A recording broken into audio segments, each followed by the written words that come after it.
They called it a lesson. A lesson? That's what my parents called it when they took my 5-year-old daughter, left her at church 2 towns over, and let me believe she was lost for 8 agonizing hours, just because I refused to lend my sister $25,000. 8 hours of hell. 8 hours of frantic calls, endless searching, screaming into the void. 8 hours believing my only child had vanished. And when they finally brought her back, they smiled. Maybe now you'll understand. Family matters more than money. I didn't say a word. Not then. Not when the police arrived. Not when my sister wept and begged for forgiveness. I just watched, one face at a time, taking them all in. That was the moment I stopped being their son. I was never meant to be this man. I was raised to believe in loyalty, in sacrifice. My parents built that belief from the ground up. Every Sunday, over dinners, birthdays, family gatherings, they preached family above all. But what they really meant was obedience above all. They wielded guilt like a leash and love like a cage. When I refused my sister's demand for money she claimed would save her boutique drowning in debt, they chose to punish me. My daughter became the pawn. That day, holding my little girl in my arms, she asked, "Daddy, why did Grandma leave me?" I couldn't answer. I just hugged her tighter. Inside, something broke quietly, not my heart, but my patience. The police called it a misunderstanding. My parents claimed cooperation. My sister feigned remorse. And I was told to move on. So I did. At least, that's what they thought. I smiled at family dinners again, sent holiday gifts, even lent my sister $2,000. They believed I had forgiven them. But forgiveness was never part of the plan. I just needed time. And time, I discovered, is the deadliest weapon if you know how to wield it. 2 months later, I made my first move. Quietly, it started with numbers.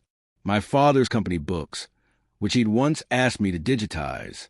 My sister's boutique, registered under his name for tax reasons. My mother's charity donations, rerouted to personal accounts. They had built their empire on manipulation. They thought I hadn't noticed. But I had every receipt. Nights were spent gathering it all.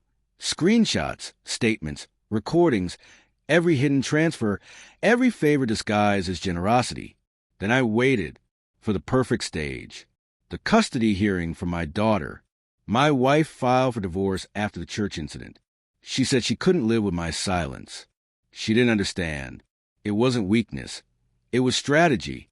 When her lawyer attacked me with accusations of negligence, I stayed calm because I knew what was coming.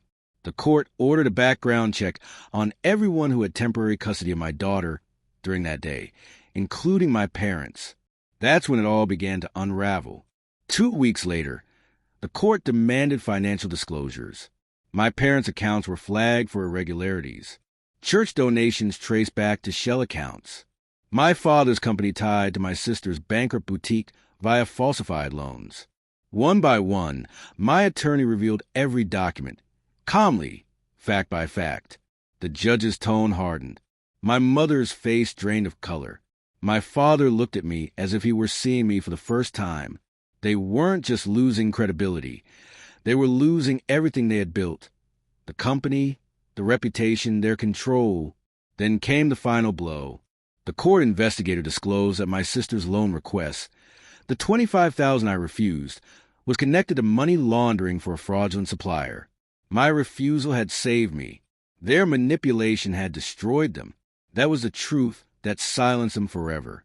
Outside the courthouse, my father tried to speak. His lips quivered, desperate for words that could make it right again. I walked past him. I caught my reflection in the glass doors, cold, tired, unrecognizable, and whispered the words he had drilled into me as a child. Family above all. And for the first time, I understood what that really meant. They lost everything in months. My sister moved states to escape charges. My parents sold their house to cover legal fees. And I gained full custody of my daughter. She sleeps peacefully now. No nightmares, no fear of abandonment. Sometimes I watch her breathe, soft and steady, and I remember the church steps, the cold wind, the silence. That was when I became who I was meant to be. Not their obedient son, not their easy target, but a man who learned that revenge doesn't have to shout. It just has to hit its mark. So when people ask why I don't talk to my family anymore, I tell the truth. I didn't cut them off. They cut themselves off. The moment they did, I finally became free,